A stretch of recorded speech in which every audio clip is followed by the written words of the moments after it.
السلام علیکم سامعین، 8 رجب کی تاریخ شروع ہو چکی ہے، 9 فروری ہے۔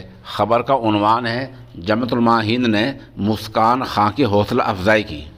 آپ کو پتہ ہی ہے کہ 2 دن پہلے کرناٹک کے منڈیا علاقے میں مسلم طالبان نے نعرہ تکبیر اللہ اکبر کہہ کر، یعنی مصیبت کے وقت اللہ کو یاد کر کے ایسا کارنامہ انجام دیا ہے جس کو نہ صرف ہندوستان بلکہ پوری دنیا میں سراہا جا رہا ہے۔ اسی سلسلہ کڑی میں جمعیت علماء ہند کے صدر محترم مولانا سید محمود اسد مدنی نے 24 گھنٹے پہلے اس طالبہ کی حوصلہ افزائی کے لیے 5 لاکھ روپے دینے کا اعلان کیا تھا۔ بحمد اللہ آج جمعیت علماء ہند کے مقامی افراد نے اور کرناٹک کے ذمہ داران نے یہ 5 لاکھ روپے مسکان طالبہ کے والد کے سپرد کر دیے ہیں۔ اس خبر کے لیے سوشل انڈیا نیوز کے ساتھ جناب محمد معاذ کرناٹک سے رابطے میں ہیں۔